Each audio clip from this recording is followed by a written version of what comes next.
Olá, amigos, alegria, alegria, porque hoje é sexta-feira. Boa tarde para você. Boa tarde, amigos. O depoimento de quem mora num condomínio entregue há 2 meses na Serra. Só essa semana foram 2 casos de polícia. Ontem um jovem foi assassinado no local. Em Cariacica, quase 300 pessoas reunidas. Bateram panelas, levantaram cartazes. Chamavam a atenção para um problema grave: a violência no bairro São Francisco. É difícil encontrar quem ainda não foi assaltado. Tá ganhando peso sem exagerar na comida? Se a resposta for positiva, desacelere. O organismo retém mais de 100 calorias quando comemos sob tensão. E para emagrecer, foco nas frutas cítricas. O TN mostra já já. Saíram do táxi para roubar.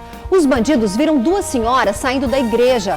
O táxi retorna, os criminosos partem para o ataque. Roubam a bolsa de uma das vítimas. Sacoleiros capixabas passam sufoco dentro de ônibus. Ladrões invadiram o veículo no Rio de Janeiro. Um passageiro teve a orelha ferida por coronhada. Outro escapou da morte porque a arma falhou. Chega hoje ao estado o menino capixaba de 12 anos detido pela imigração americana. Foram 4 meses de agonia. Rian viajou com o pai, que acabou deportado. Uma menina de 13 anos de idade, vítima de 2 homens pedófilos. Na troca de mensagens, pedidos de fotos íntimas e áudios assustadores. A mãe da adolescente assumiu a identidade da filha e, com a ajuda da polícia, pode levar para a cadeia os aliciadores de crianças. Fique alerta, o cruzamento em Vila Velha é um perigo. Os carros passam em alta velocidade. Qualquer descuido termina em acidente. Dona Ticiane já presenciou vários. Aumentam os casos de intoxicação em todo o país. Só no Espírito Santo foram mais de 11 mil notificações no ano passado. E os produtos de limpeza são os vilões das crianças. As imagens são chocantes. Dezenas de bois mortos no pasto seco. Animais morrem de fome e sede na região norte. Há meses, a seca castiga o estado. E uma frente fria chegou ao Espírito Santo. O TN mostra como fica o tempo no fim de semana. Emprego, não deixe de conferir as ofertas do dia. E ainda, sobremesa tipo VaptVup e top demais, amigos. Na dica do chefe tem mousse de chocolate branco com morangos. No comando da receita, a amiga Sônia. Vá comendo com os olhos, tá? Daqui a pouco você vai querer devorar essa delícia. Tudo isso e muito mais aqui no Tribuna Notícias, primeira edição. Voltamos bem rapidinho porque hoje é sexta-feira e estamos morrendo de saudade de vocês. Até já.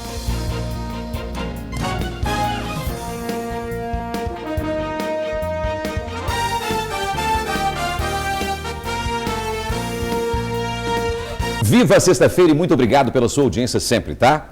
O condomínio popular inaugurado há poucos meses na Serra já recebeu o apelido de Carandiru. Que absurdo! No local, os moradores têm vivido momentos de pânico. São brigas, pessoas baleadas e até assassinadas.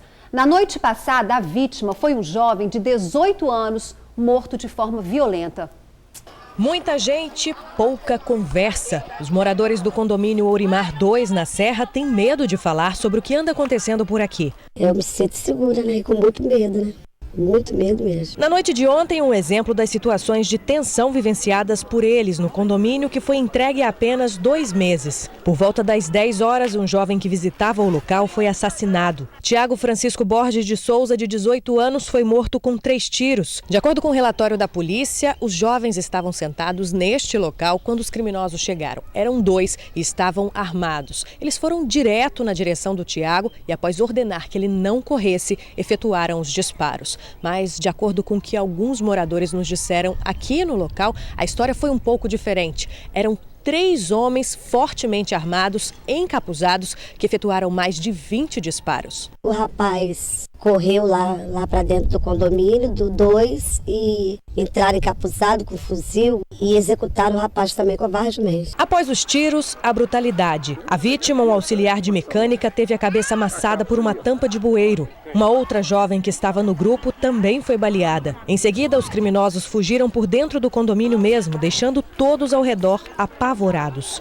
Tem pessoas ali, como todo lugar, né? Tem gente boa, tem gente ruim. A mãe, que foi impedida de ver o corpo do filho, conversou com nossa equipe pela manhã na delegacia de homicídios. Segundo ela, o rapaz não tem envolvimento com drogas e nunca se envolveu em ocorrências policiais, o que foi confirmado pela polícia. De volta ao condomínio, onde sossego é palavra desconhecida, a insegurança. Só havia se passado 48 horas da última ocorrência no local. Na última quarta-feira, policiais que patrulhavam a região foram recebidos a tiros por um suspeito. Houve troca de tiros. O criminoso acabou baleado e a arma dele foi apreendida.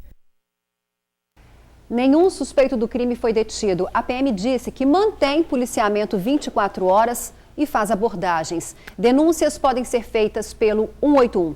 Aconteceu, Ingrid e amigos, mais uma vez. Uma menina de 13 anos, 2 homens e a internet. A conversa com cada um deles começou de forma, assim, bem inocente. Mas o papo evoluiu para pedidos de fotos íntimas e frases obscenas. Por sorte, a mãe tinha a senha das redes sociais e do celular da adolescente.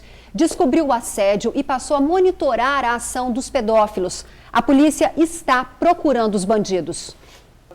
No histórico de conversas no telefone, a adolescente é chamada de amor. Uma menina de 13 anos na mira de um pedófilo que diz morar em Goiânia. Nas conversas, ele insiste em pedir fotos da adolescente nua. Tenta convencer a menina de qualquer jeito e até propõe uma troca de arquivos. Ele também enviou mensagens de áudio, mas o conteúdo é forte demais para ser divulgado. De um lado, um criminoso. Do outro, uma menina que ainda está aprendendo a lidar com a adolescência e não tem noção dos riscos que corre. Foi na internet que o pedófilo conseguiu encontrar a vítima em uma rede social. Depois, eles passaram a conversar por meio de um aplicativo. Quase 2 meses de assédio. E esses aliciadores, eles são bem insistentes. Nesse momento eu estou na casa da vítima conversando com a família e o celular dela não para de tocar. É um dos estupradores. Esse homem que está ligando nesse momento diz ser de Goiás. A gente vai acompanhar um trecho da conversa que eu vou ter com ele me passando pela adolescente. Sem perceber que conversava comigo, o pedófilo continua pedindo fotos da adolescente nua. Mas ele não é o único que tenta seduzir a menina. Também pela internet, ela conheceu um outro homem de 26 anos que diz ser morador de Cariacica. Esse é ainda mais ousado. Propõe um encontro em um terminal de ônibus para que ele conheça a vítima pessoalmente, mesmo sabendo que ela tem apenas 13 anos. O que esses 2 homens não sabem ainda é que já estão sendo rastreados pela polícia. O caso foi registrado na Delegacia de Proteção à Criança e ao Adolescente, depois que a mãe da vítima viu uma das conversas no celular da filha. Infelizmente, meu mundo caiu. Eu me decepcionei a tudo. Porque ela aproveitava que eu dormia, ela aproveitava que eu ia trabalhar para poder estar conversando com esses tipos de pessoas. Tenho a senha do Facebook da minha filha, eu tenho o WhatsApp dela, eu tenho acesso ao telefone dela, mas mesmo assim, quem trabalha não tem 24 horas do lado. A partir de agora, muita coisa vai mudar. Tudo já mudou. Não vai ter telefone, não vai ter internet, só quando estiver perto. Computador, se não estiver perto, não vai ter. Depois que descobriu que a filha mantinha contato com os 2 pedófilos, a cuidadora de idosos decidiu ir mais a fundo no caso. Há dias ela vem trocando mensagens com os homens, se passando pela filha. Para poder entrar no jogo deles, para poder ver se consegue pegar pelo menos um dos 2. Eles não perceberam ainda que não é mais a menina. Não perceberam, hora nenhuma. Com a polícia no caso e todas as informações recolhidas até agora, é apenas uma questão de tempo para que os homens sejam pegos. E tudo isso graças a uma mãe que manteve a calma, mesmo diante de uma situação tão delicada. Hoje ela busca respostas para entender o que levou a filha a entrar nesse jogo perigoso. Uma ferida aberta que só vai cicatrizar quando a justiça for feita. Dá medo, porque uns caras desses a gente não sabe quem está atrás. Quem está do lado deles. Se eu esperasse mais uma semana, talvez esse cara poderia chamar ela, levá-la, matá-la, botar numa cova rasa e depois ninguém nunca mais vê. Isso mesmo. O caso está sendo investigado pela Delegacia de Proteção à Criança e ao Adolescente. Até agora, ninguém foi preso.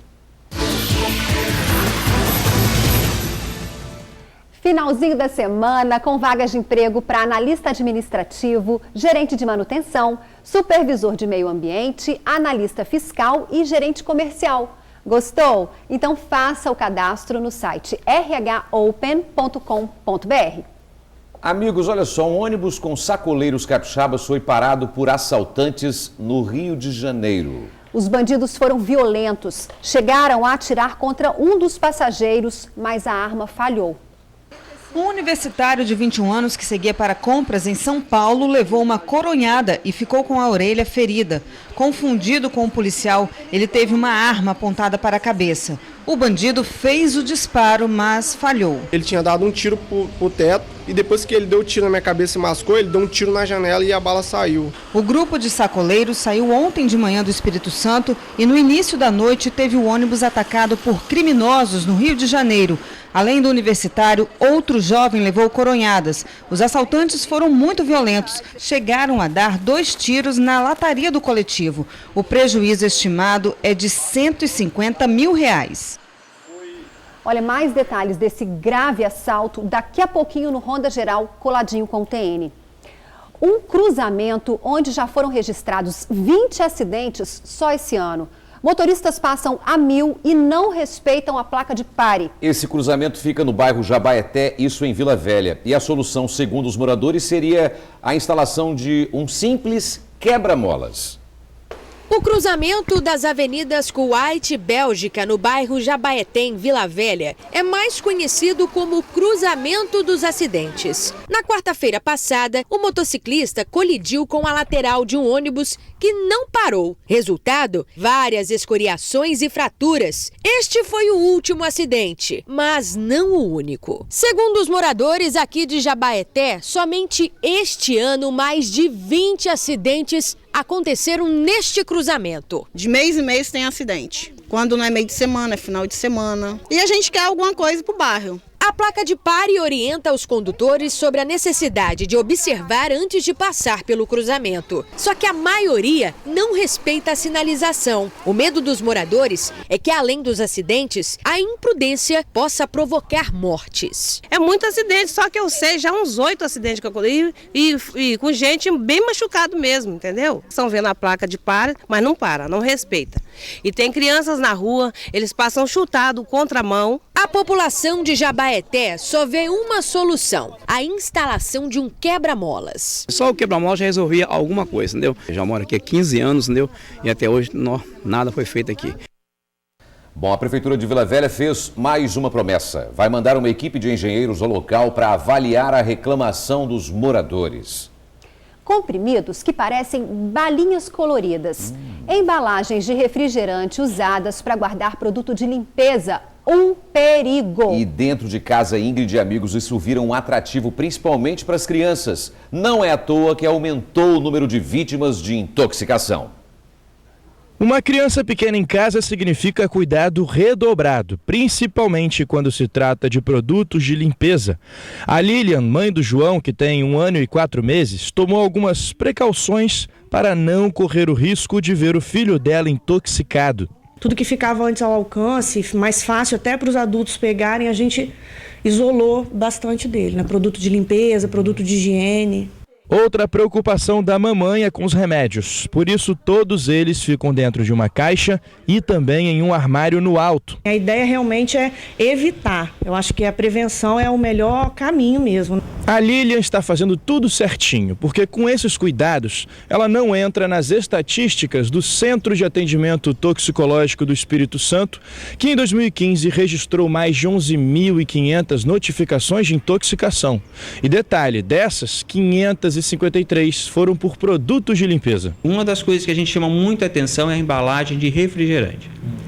As crianças associam o refrigerante com uma coisa saborosa e ela gosta, se você deixar de fácil acesso, ela vai buscar sem pedir aos pais, aos cuidadores, e quando você perceber, ela já tomou. O problema é que as pessoas utilizam essas embalagens para guardar outros produtos, como a água sanitária, por exemplo. Água sanitária, alguns produtos extremamente tóxicos, como a soda cáustica, que eles diluem e colocam, e ainda colocam esse frasco de refrigerante dentro da geladeira. Então são práticas do dia a dia que devem ser evitadas. Mas a preocupação deve ir além deles. Os remédios e os animais com veneno, para quem mora em casa, também devem ser vigiados. Entre os animais peçonhentos, a gente chama atenção, principalmente para os escorpiões. Então, o fato de nós mantermos entulho ao redor da casa, no fato de, nas regiões que tem mais escorpiões, a pessoa deixar a cama encostada na janela, frestas para entrar esses animais peçonhentos, escorpiões, aranhas, são situações que, desde que sejam controladas, né, a gente consegue evitar essas intoxicações, esses acidentes com animais peçonhentos de uma forma muito mais tranquila. Por sorte e por cuidados de mãe, o pequeno João nunca passou por intoxicação e nem deve passar. Graças a Deus, não. E continue assim. Amém. Mas se por acaso algum dia uma mãe se descuidar e o filho aprontar, não se desespere e nem invente aqueles remédios caseiros. Basta ligar para o Toque 100 e pedir uma ajuda. Vai ter um médico e mais outros funcionários, né, que vão te atender e vão te orientar. Se você precisa de fazer alguma medida em casa, então a gente fala às vezes, né, lavar o olho se caiu no olho, lavar a parte do corpo onde teve contato com o produto, se você pode ingerir algum produto ou não, né, e se realmente você precisa procurar um pronto atendimento ou um pronto-socorro. Isso aí, Nixon. Obrigado pelas dicas, viu? O telefone do Toque 100 funciona 24 horas. É o 0800 283 9904. Tá aqui embaixo, viu?